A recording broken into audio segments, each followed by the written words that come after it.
order. Statement, the Chancellor of the Exchequer.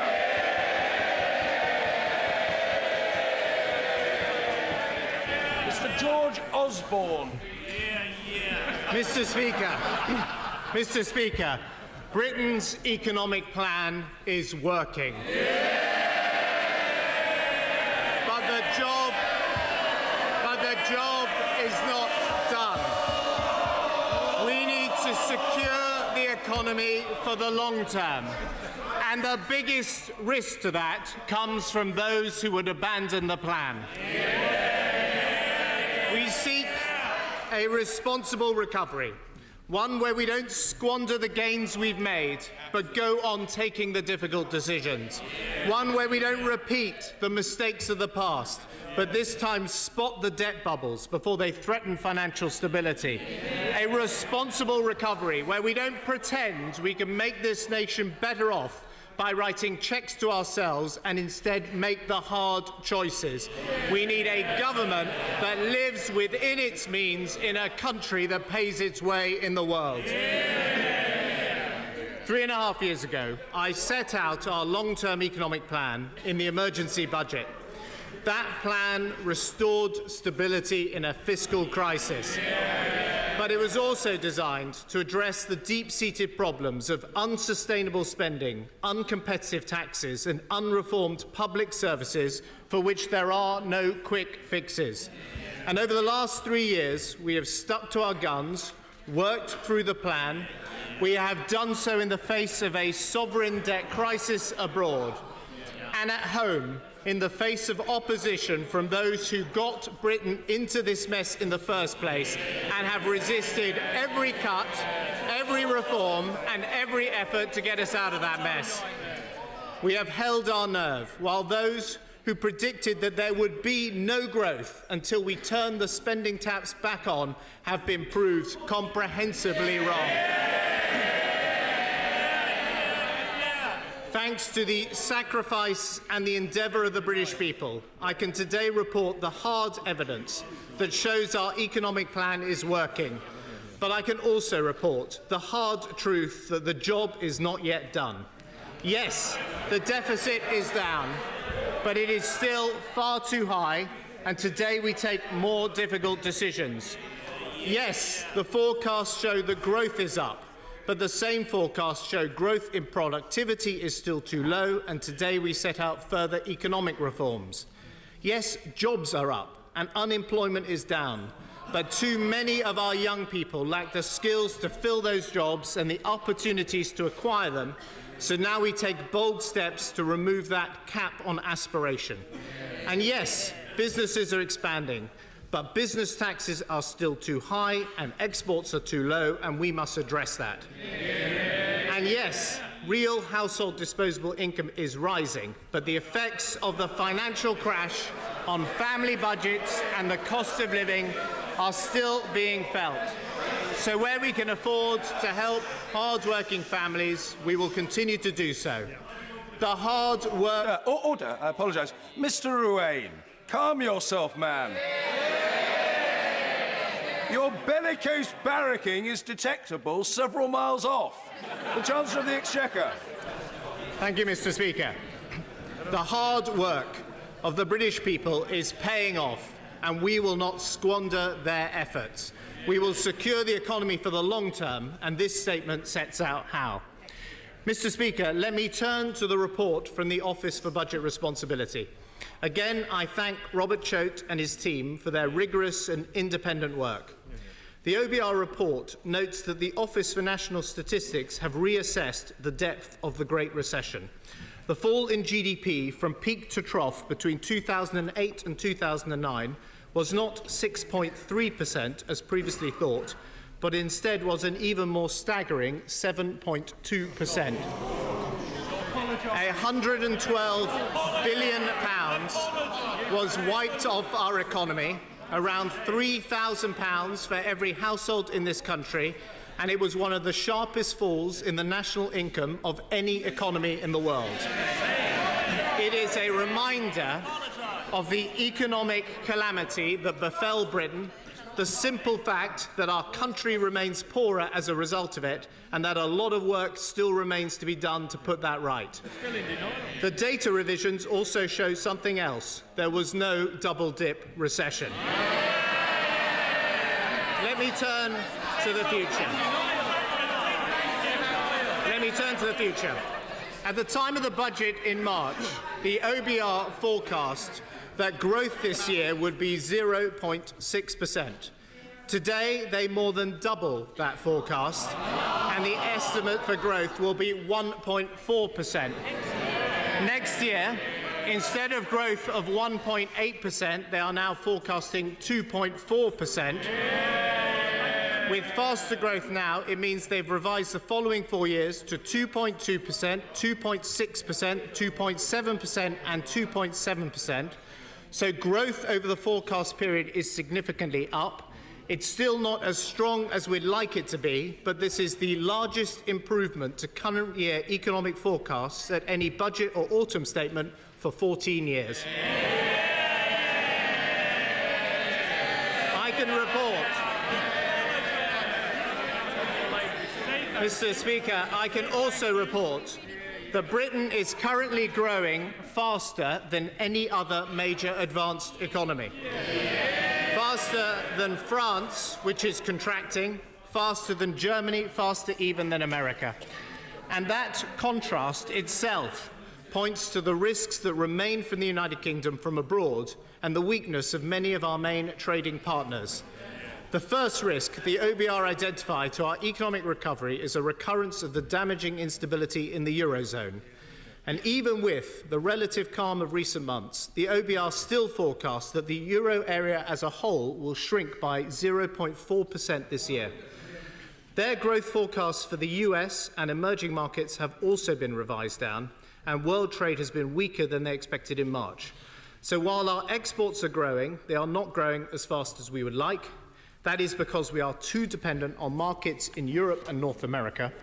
The Prime Minister's visit to China this week is the latest step in this government's determined plan to increase British exports to the faster-growing emerging markets, something our country should have done many, many years ago.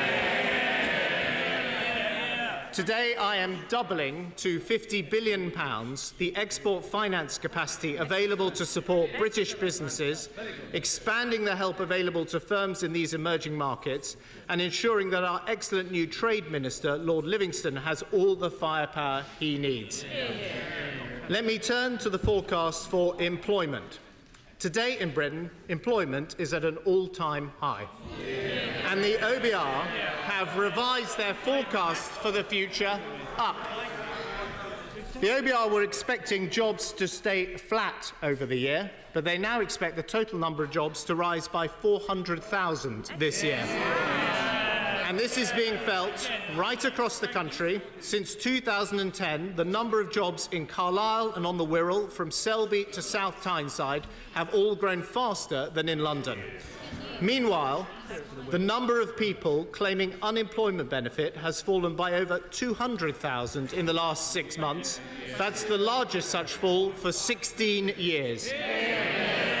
Unemployment is also lower than in 2010 and is forecast to fall further from 7.6% this year to 7% in 2015, before falling even further to 5.6% by 2018. We have the lowest proportion of workless households for 17 years.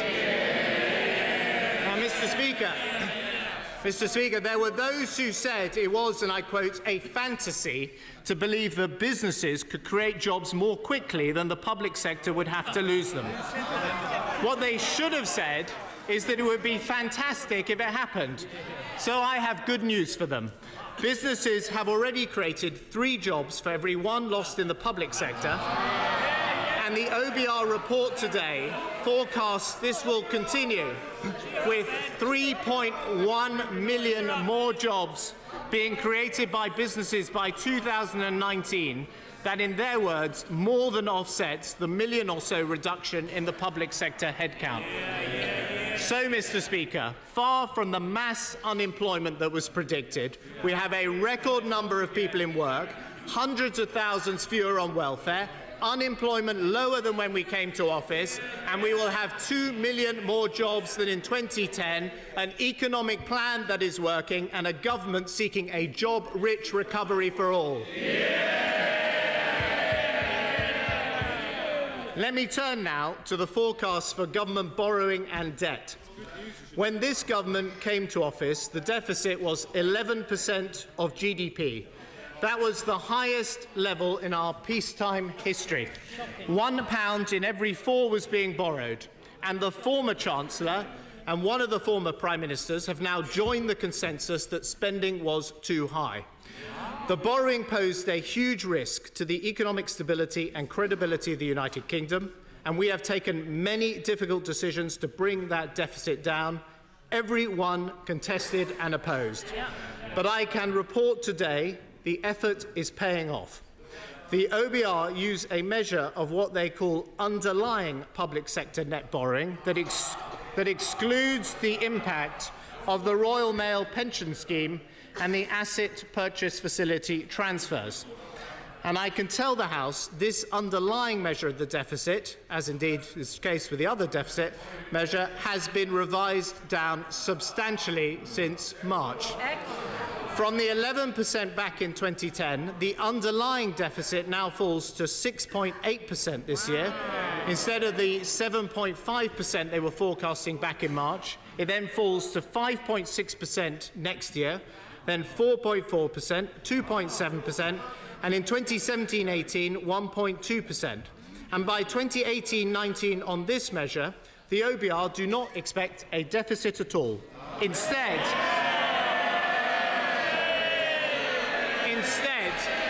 they expect Britain to run a small surplus. Now, these numbers mean that the government will meet its fiscal mandate to bring the structural current budget into balance and meet it 1 year early.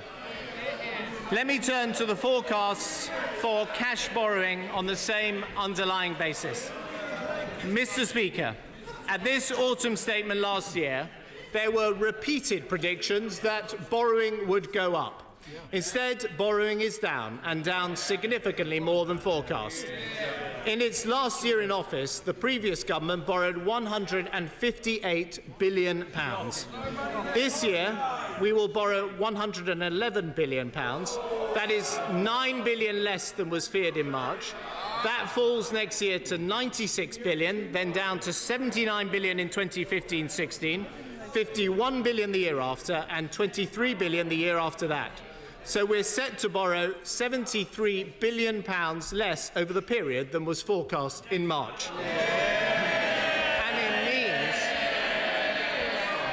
And it means we are borrowing the equivalent of £2,500 less for every household in the country. In 2018-19, on this cash measure too, the OBR forecasts that the government will not have to borrow anything at all. Instead, we will run a small cash surplus. Of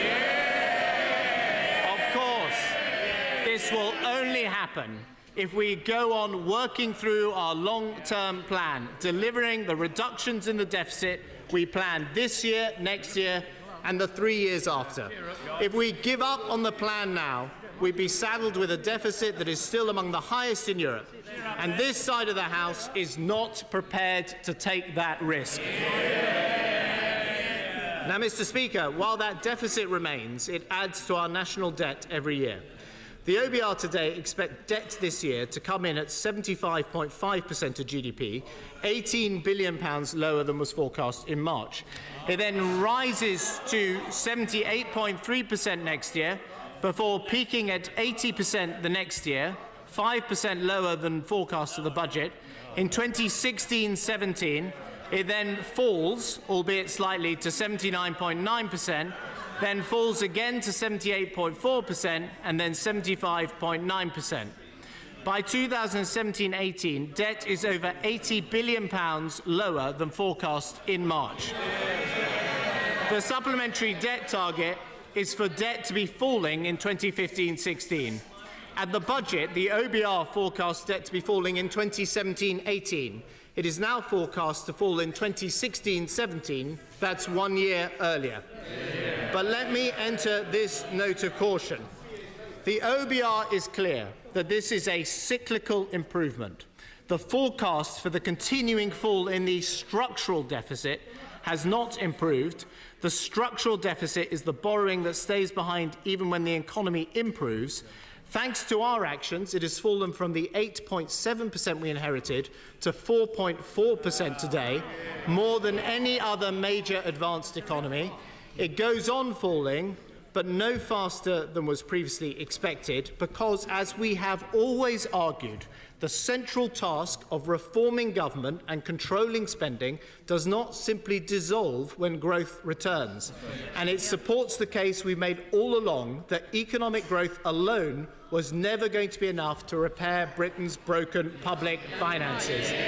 An improving economy does not let us off the hook for taking the difficult decisions to make sure that government lives within its means.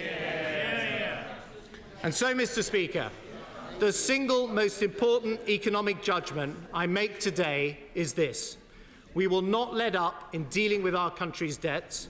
We will not spend the money from lower borrowing. We will not squander the hard-earned gains of the British people.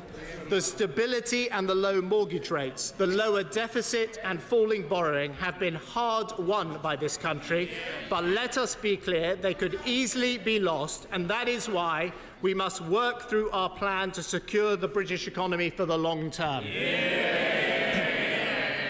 So this autumn statement is fiscally neutral across the period.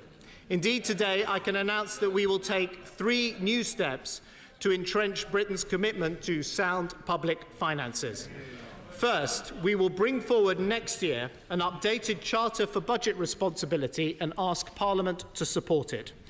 I can say today that both parties of the coalition have agreed that we must ensure the debt continues to fall as a percentage of GDP, including using surpluses in good years for this purpose. In other words, this time we will fix the roof when the sun is shining.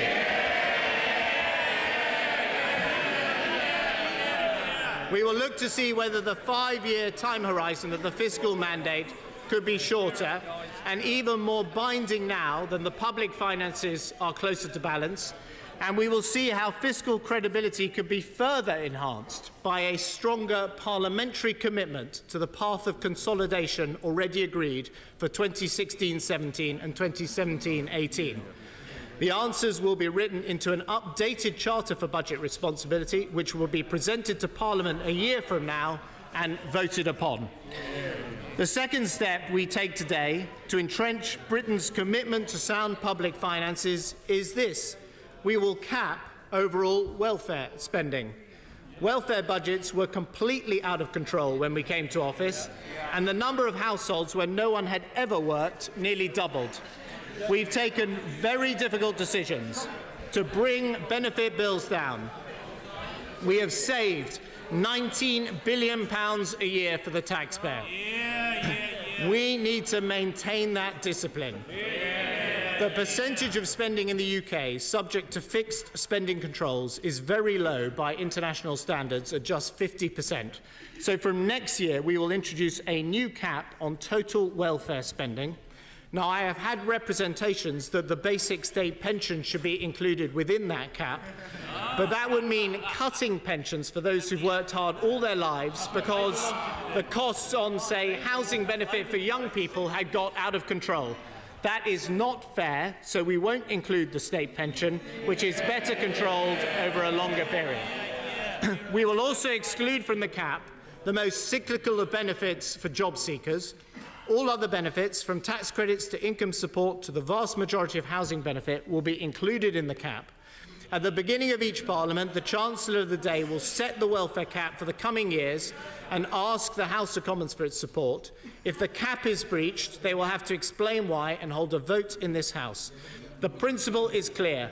The government has a responsibility to taxpayers to control their spending on welfare, and Parliament has a responsibility to the country to hold the government to account for it.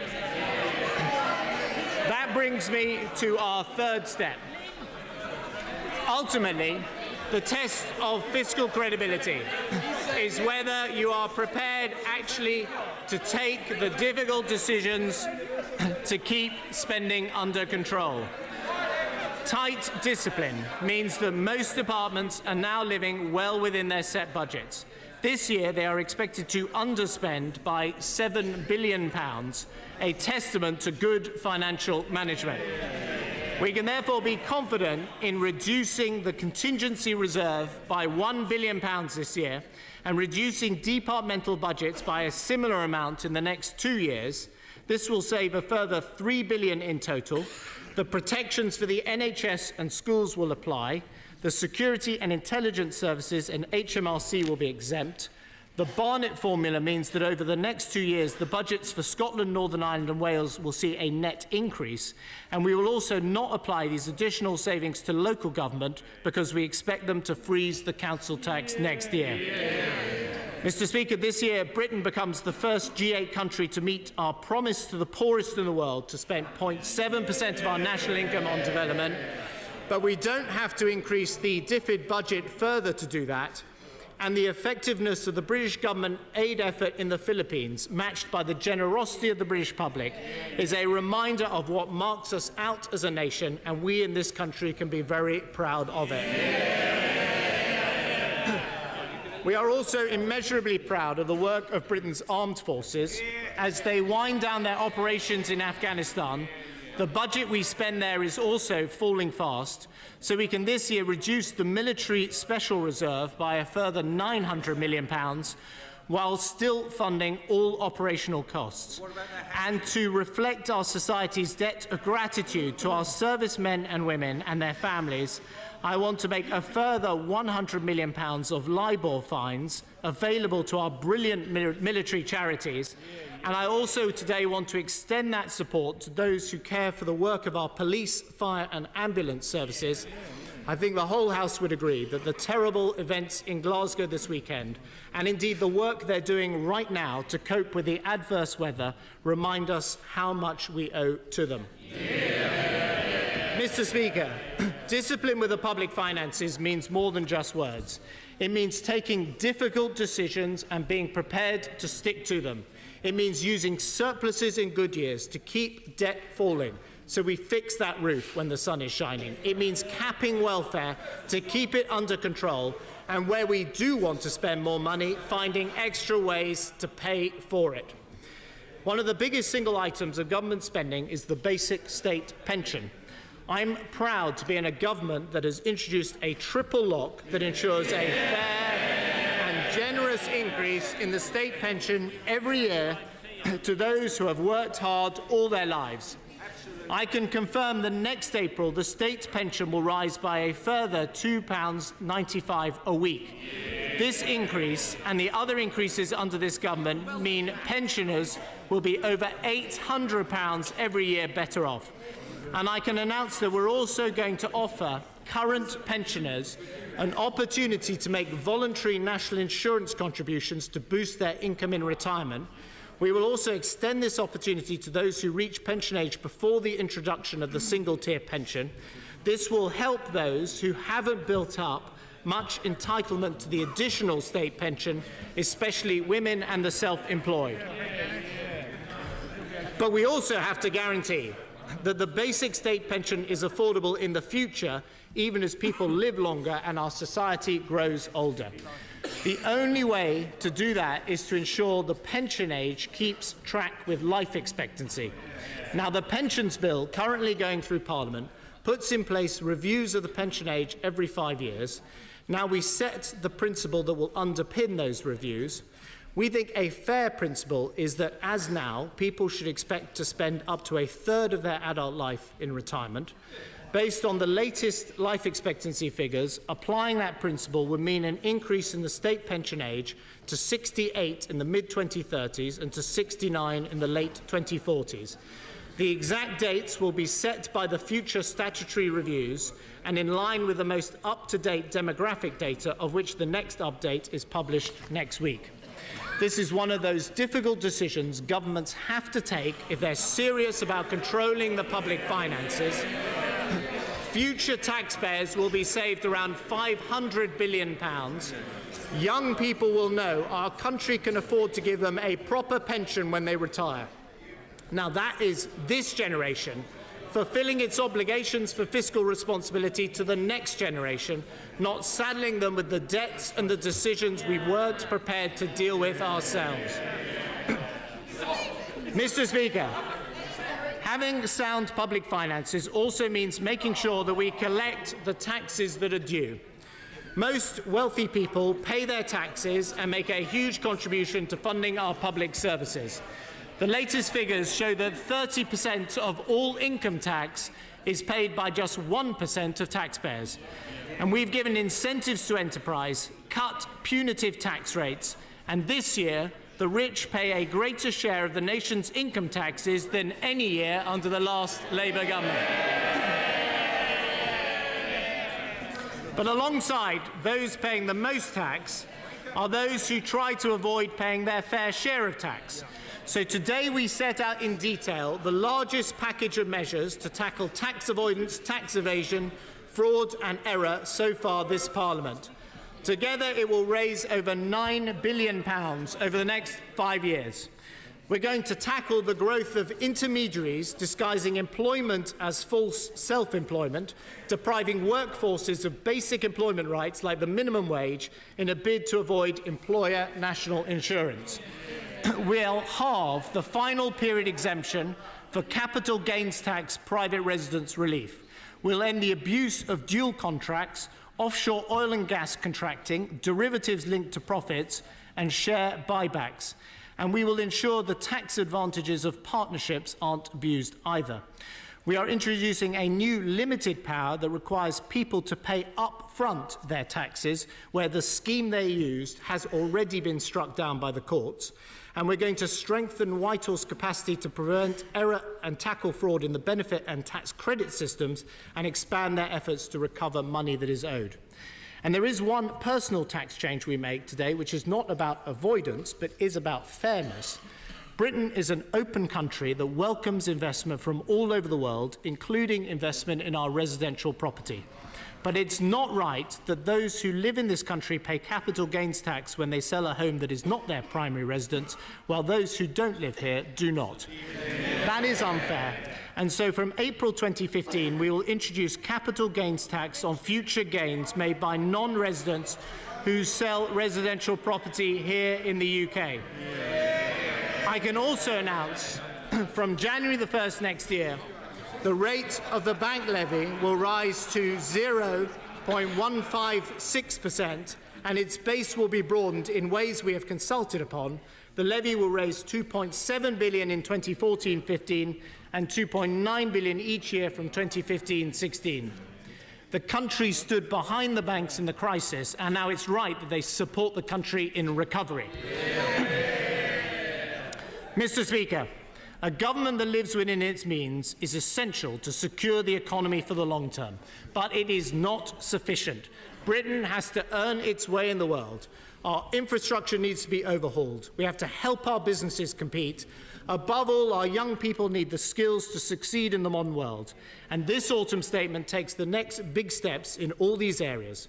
Let me start with infrastructure. We're going to be spending more on capital as a proportion of national income on average over this decade than over the whole period of the last government. And that's involved making tough choices about priorities in spending and sticking to them. But that's not the most difficult decision in this area. We have to decide whether we are serious as a country about competing in the modern world and say to people, we need the new roads, the new railways, including the Northern Hub and High Speed 2.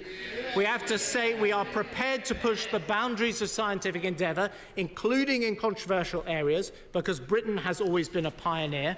We should say that the country that was the first to extract oil and gas from deep under the sea should not turn its back on new sources of energy like shale gas, because it's all too difficult.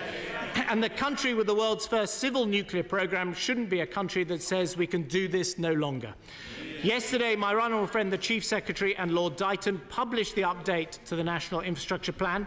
That includes a cooperation agreement with Hitachi on the next nuclear power station in Anglesey. It includes a deal with the insurance industry to invest at least £25 billion in UK infrastructure. And we published the strike prices that support long-term investment in offshore wind and prioritise it over onshore wind. And today we go further with a commitment to invest in quantum technology, a new tax allowance to encourage investments in shale gas that halves tax rates on early profits, and in the week in which Professor Peter Higgs travels to Stockholm to collect his Nobel Prize for Physics, we commit to build a new centre in his name at Edinburgh University because science is a personal priority. Now, some of the most important infrastructure for British families is housing, and we have to confront this simple truth. If we want more people to own a home, we have to build more homes. And the OBR is absolutely right today to draw attention to the weakness of housing supply in this country. The good news is the latest survey data showed residential construction growing at its fastest rate for a decade. And our hard-won planning reforms are delivering a 35% increase in approvals for new homes. But we need to do more. So this week we are announcing £1 billion of loans to unblock large housing developments on sites in Manchester and Leeds and across the country. We're going to increase the housing revenue account borrowing limit by £300 million. Aspiration isn't only for people who can afford their own home. We want to regenerate some of our most run-down urban estates. Councils will sell off the most expensive social housing so they can house many more families for the same money. And we're going to give working people in social housing a priority right to move if they need to for a job.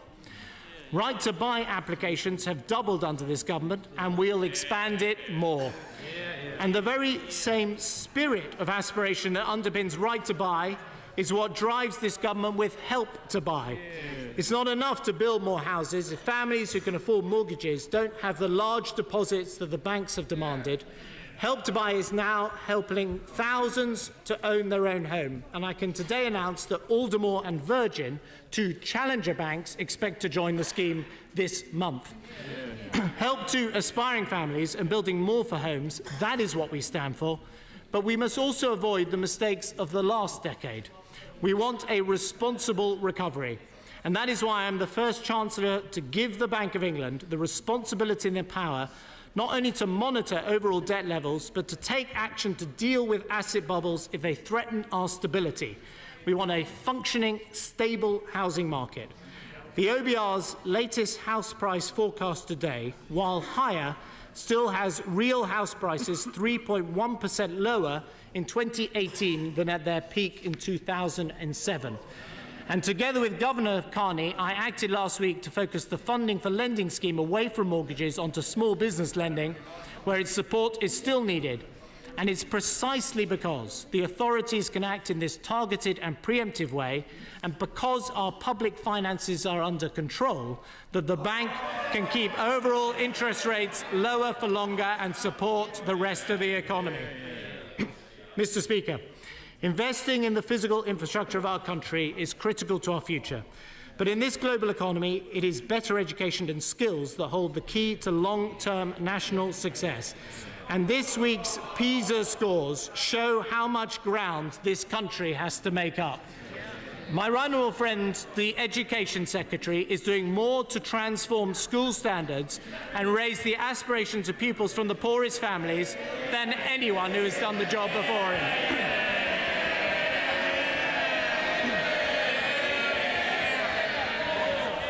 And let me make it clear, his expansion of free schools and academies has the full backing of this Chancellor. We also know that children do better at school when they have a proper meal inside them. This autumn statement has found the financial resources to fund the expansion of free school meals to all school children in reception Year 1 and Year 2, announced by the Deputy Prime Minister and supported by me. But today, We also focus on what happens when our young people leave school, and we do more to help them. First, we will not abandon those who leave school with few or no qualifications.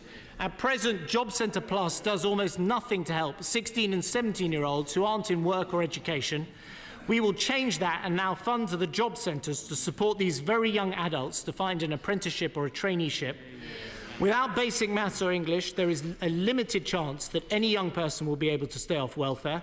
So we are taking a new approach, starting in some areas at first. Anyone aged 18 to 21 signing on without these basic skills will be required to undertake training from day one or lose their benefits. If they are still unemployed after 6 months, they will have to start a traineeship, take work experience, or do a community work placement. And if they don't turn up, they will lose their benefits. A culture of worklessness becomes entrenched when young people can leave school and go straight onto the dole with nothing expected in return. That option is coming to an end in our welfare system.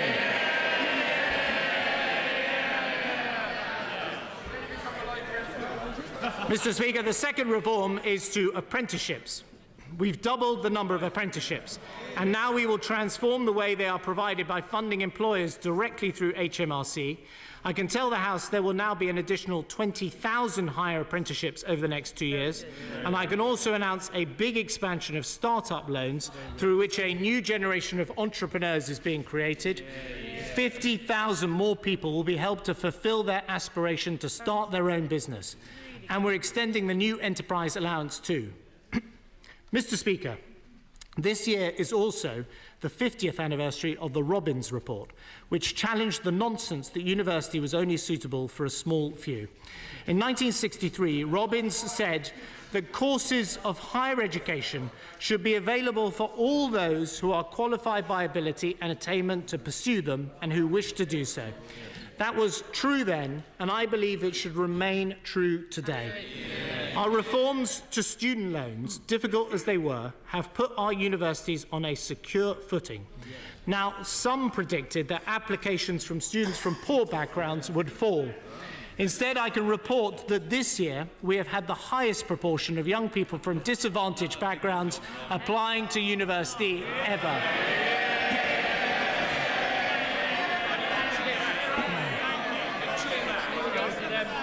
But there is still a cap on aspiration.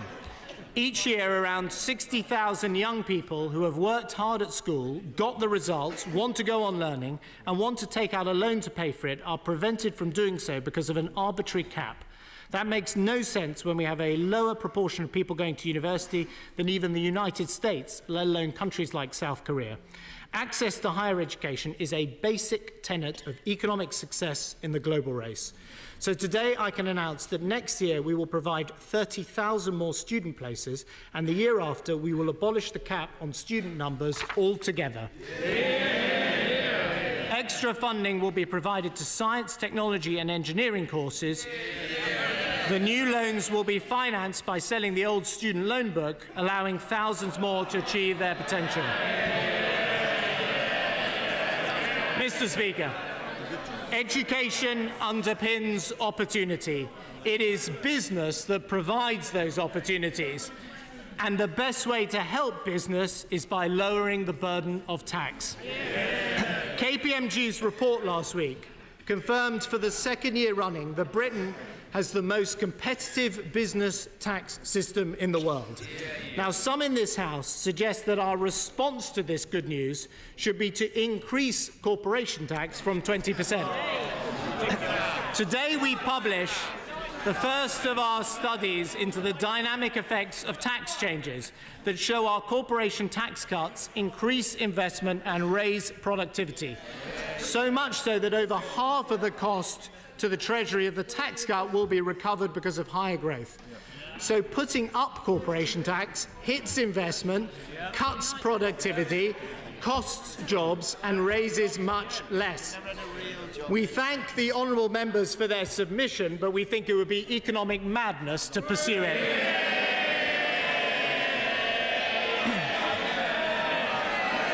Quite the reverse. Today we take further steps to make our business taxes yet more competitive. The budget announcement that we would abolish stamp duty on AIM shares was applauded around the world. Today, we also abolished stamp duty for shares purchased in exchange-traded funds to encourage those funds to locate in the UK.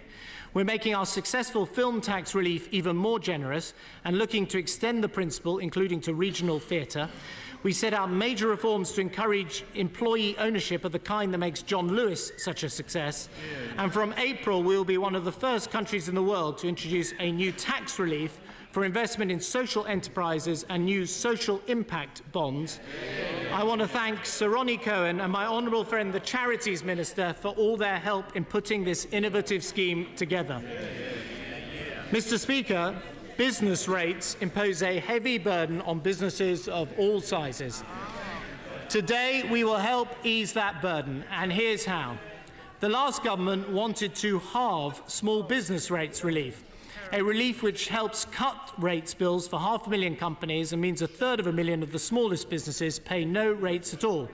If we had followed that plan, small businesses would have faced a rate increase of up to £3,375. So we've rejected that plan. Instead, we have extended that rate relief scheme year after year. It was due to expire next April. We will now extend it for another whole year. And we've also listened to the small business groups and will relax the rules that discourage these firms from expanding and opening extra premises. But that doesn't go far enough.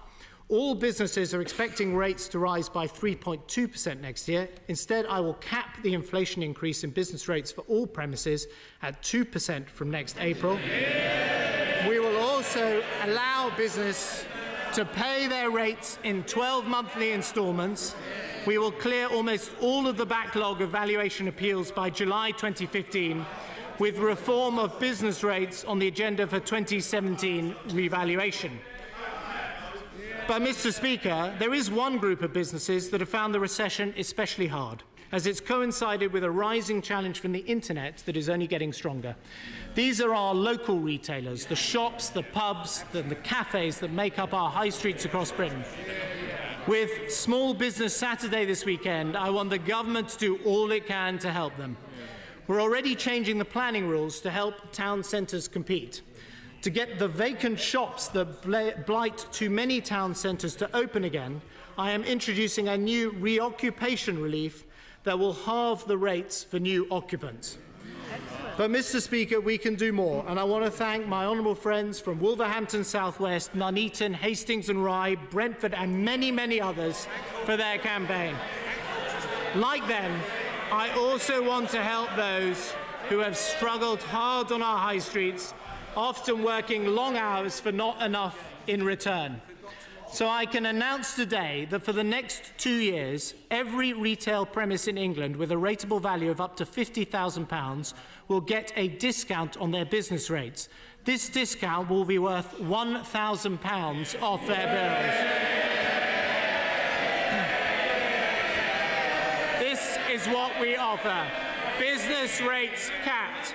For the smallest firms, no rates at all, and help for the high street, £1,000 off for small shops, pubs, cafes and restaurants across our country. The people in these businesses epitomise the hard-working values this government supports, and we're backing British businesses all the way.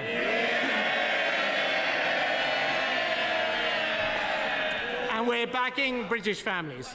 Next April, the personal allowance will reach £10,000.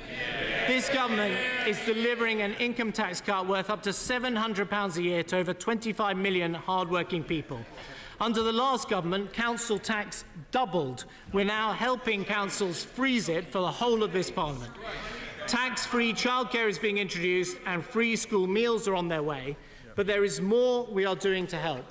This autumn statement confirms that from April 2015, we will introduce a new transferable tax allowance for married couples. Available to all basic rate taxpayers, it enables people to transfer £1,000 of their personal allowance to their wife, husband or civil partner.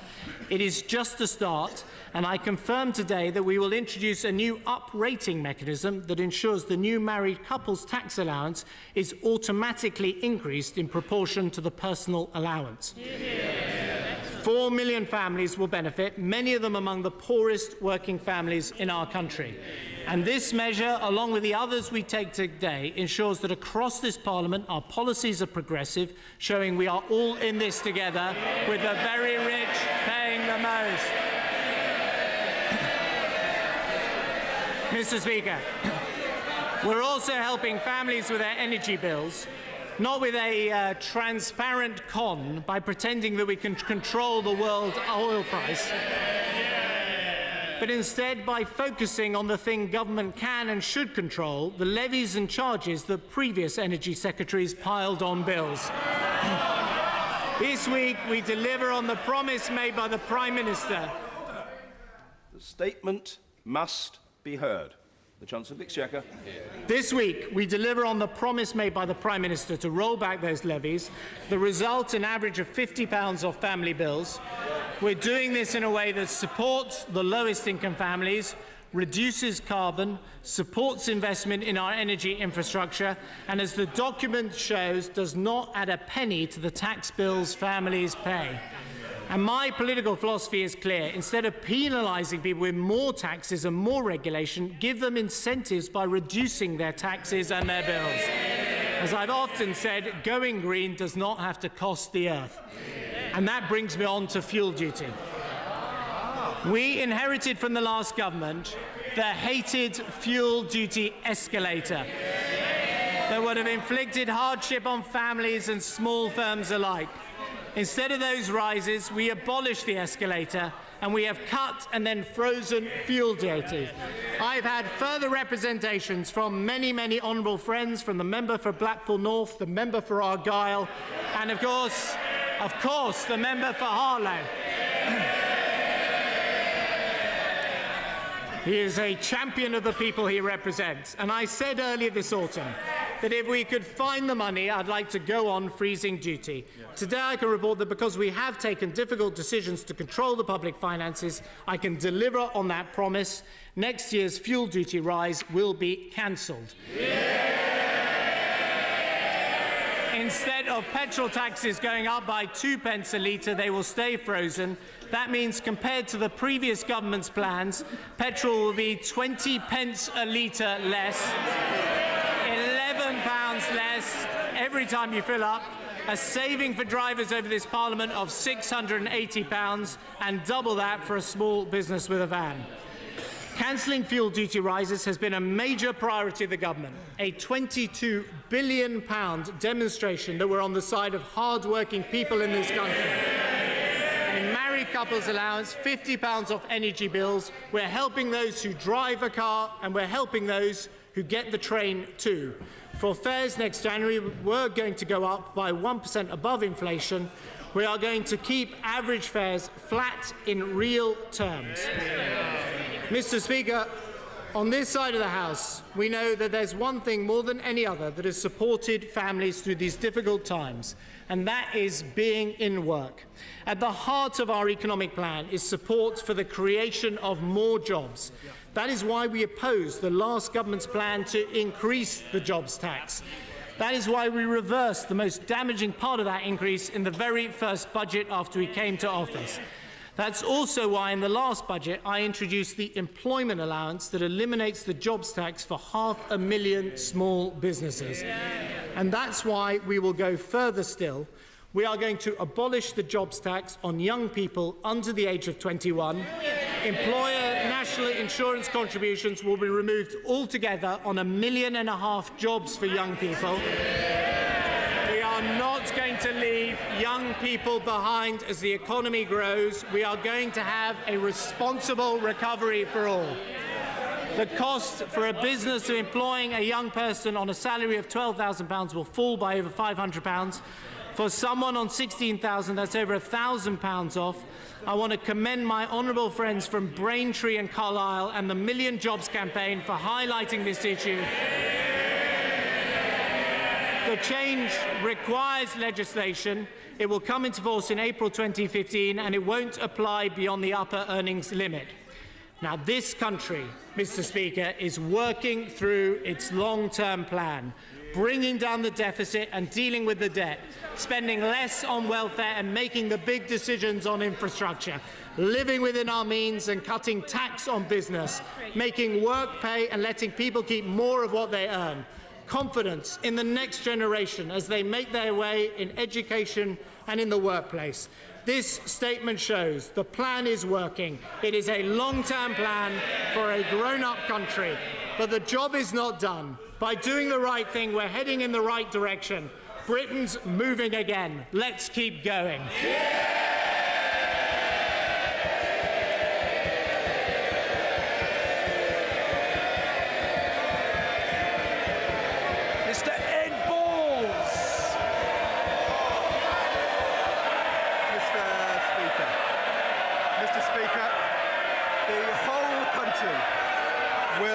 Seen today that for all his boasts and breathtaking complacency, for order, I appeal to the order. Don't need any sedentary comments from either side of the House. Just as I said in respect of the Chancellor, it applies also to the Shadow Chancellor. Let's have a bit of calm and a bit of order, and as usual, following the response, I will facilitate the widest possible opportunity for questioning. Courtesy, please. Ed Balls. Thank you, Mr. Speaker. The whole country will have seen today that for all his boasts and utterly breathtaking complacency, the Chancellor is in complete denial about the central fact which is defining this government in office. That under this Chancellor, under this Prime Minister, under this Chancellor and this Prime Minister, for most people in our country, living standards aren't rising, Mr. Speaker, they are falling year on year on year. So let me ask the Chancellor to demonstrate, he didn't mention it, let me ask him to demonstrate he is not completely out of touch with the cost of living crisis facing millions of people in our country. Can he confirm that on average, working people in our country are £1,600 a year worse off than when they came into government in 2010? And that prices will continue to rise faster than wages this year and into next year too.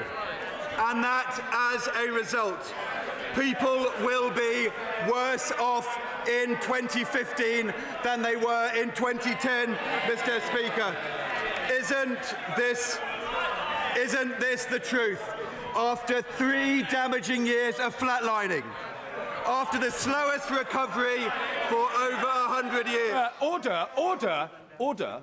However long it takes, the response, order, Mr. Morris, I don't require your assistance.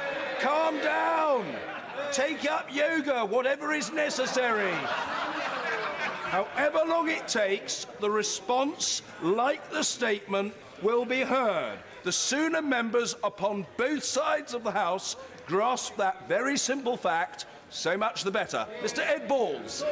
Mr. Speaker, there is a cost of living crisis, even if they won't admit it in this House, Mr. Speaker. And we all know why. After 3 damaging years of flatlining, the slowest recovery for over 100 years, from a Chancellor and Prime Minister who said we're all in this together and then gave a huge tax cut to millionaires, Mr. Speaker. Don't we know the truth? Working people aren't better off under the Tories, they are worse off under the Tories. And for all their complacent boasts, after 3 damaging and wasted years, for most people, I have to say, in the constituencies of honourable members on all sides of this House, there is still no recovery at all, Mr. Speaker. So let me ask the Chancellor about the promises he made to this House on growth and living standards 3 years ago. He said then, Mr. Speaker, that the economy would grow by more than 8.4% by the end of this year. Even after today's welcome upward revisions, growth is set to be half of that, Mr. Speaker. Lower growth that he forecasted in 2010, this year, next year and the year after as well. Didn't the Chancellor pledge to get the banks lending? But net lending to business is now down £100 billion compared to May 2010. Didn't he make the #1 test of his economic credibility, keeping the AAA credit rating? But he's been downgraded not once but twice, Mr. Speaker. And as for his promise to balance the books by 2015, didn't he confirm today that in 2015 he's not balancing the books, he's borrowing £79 billion, Mr. Speaker? For all his smoke and mirrors, he is borrowing £198 billion more than he planned in 2010. More borrowing to pay for 3 years of economic failure. More borrowing in just 3 years under this Chancellor than under the last government in 13 years, Mr. Speaker.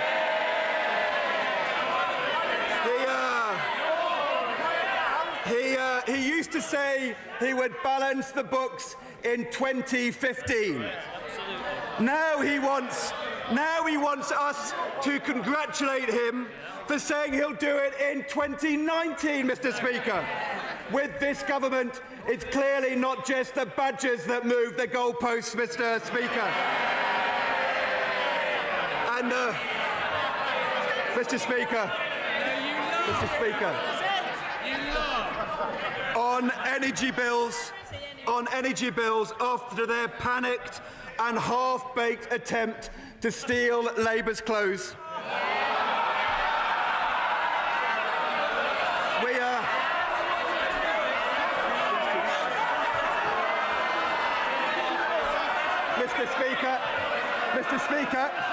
Mr. Speaker, we know they're not very good at shooting badgers. They're not very good at shooting other people's foxes either, Mr. Speaker. Because what is the truth? For 3 months, the Leader of the Opposition has been calling for an energy price freeze. And did the Chancellor announce an energy price freeze? No, he did not, Mr. Speaker. Can he confirm that when the energy companies have already announced price rises of £120 this year, his policy will still see energy prices rise by £70 this winter? Mr. Speaker, under this Chancellor, the only freeze this winter will be for millions of families and pensioners struggling to heat their homes with rising bills. Does he really think he can get away with tinkering at the edges? Moving green levies his own party introduced off the bills and onto the taxpayer, and, surprise, surprise, letting the energy companies completely off the hook, Mr. Speaker. They're not paying a penny. They're not paying a penny. Doesn't he realise that for millions of hard-pressed families, pensioners and businesses across our country, nothing less than a freeze will do, Mr. Speaker? And rather than hard-pressed taxpayers, it should be the excess profits of the energy companies that pick up the tab, Mr. Speaker. And as for the Prime Minister, as for the Prime Minister's flagship policy for families, a tax break for marriage. Why won't the Chancellor admit the truth and tell the Prime Minister the policy won't even help the families the Prime Minister says it will? Because his own Treasury Minister has let the cat out of the bag. I have it here in black and white, Mr. Speaker. The Exchequer Secretary says just under 1/3 of married couples will get the married couples tax allowance. Just 1 in 6 families with children will benefit. And contrary to the Prime Minister's claim, in this House a few weeks ago, a married couple where both are paying basic rate income tax will get no benefit at all, Mr. Speaker. Apologise.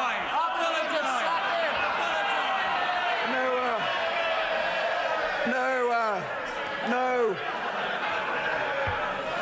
Mr. Speaker, no wonder his own Chancellor of the Exchequer has this week told the Daily Telegraph he thinks the Prime Minister's policy is, and I quote, a turkey of an idea. A turkey. The Chancellor thinks the Prime Minister's policy is a turkey. Merry Christmas, Prime Minister. Merry Christmas. Mr. Speaker, I have to say... Order. It's very simple. It just lengthens the proceedings. Doesn't bother me. I very much enjoy chairing the proceedings.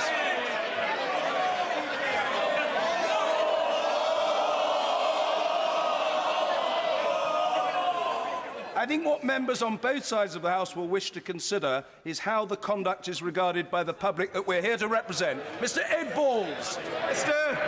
Mr. Speaker, I think on this one, the Chancellor's right. It is a turkey of an idea, Mr. Speaker. I have to say, on the cost of living crisis, on energy, on supporting families, this government just doesn't get it. And there is a reason why this Prime Minister and this Chancellor, the Chancellor said it in his statement, there's a reason why they believe people are better off. Because the people on their Christmas card lists have seen their bonuses rise and their taxes cut, Mr. Speaker. They've shown they're willing to stand up. They're willing to stand up for the interests of the energy companies.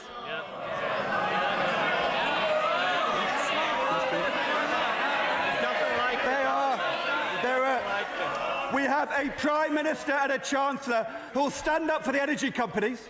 They'll stand up for the hedge funds. They'll stand up for people earning over £150,000 who get a tax cut, but they won't stand up for millions of families and pensioners in our country. People struggling with rising energy bills, falling wages, rising childcare costs.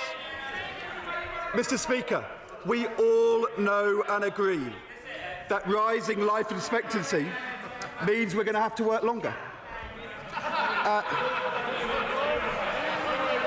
And that the Chancellor's failure on growth and the deficit means more tough spending decisions in the next Parliament.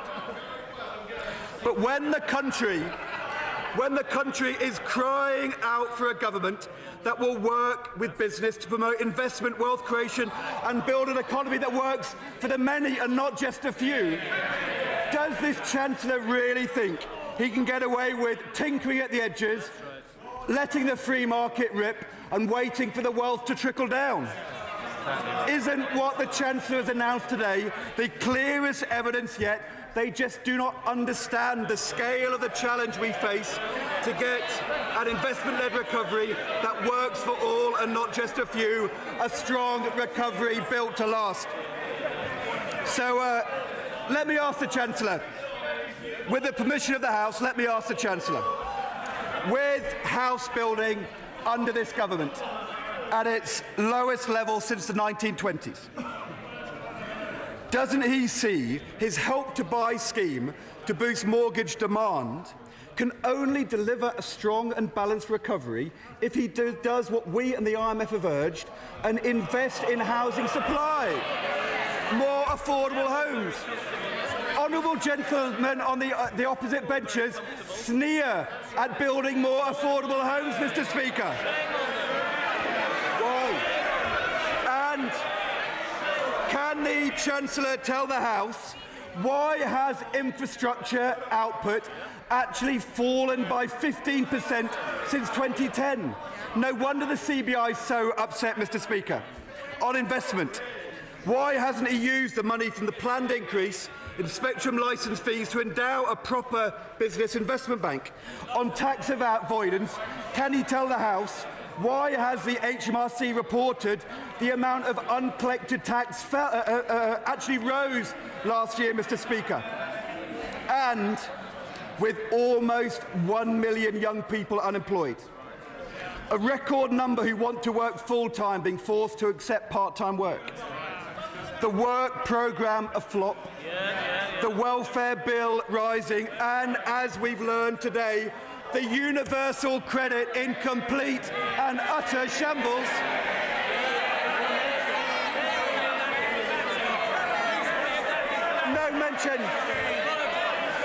No mention of the universal credit in the statement. IDS in deep shambles, Mr. Speaker.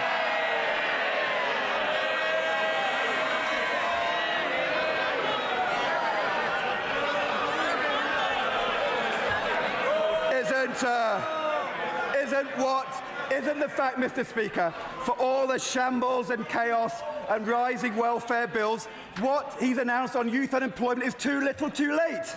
Help only for the under-21s, only happening in the last weeks of this government in 2015. Why isn't he being more ambitious? Why won't he repeat the successful tax on bank bonuses to pay for a compulsory job for all young people, a job they'll take or lose?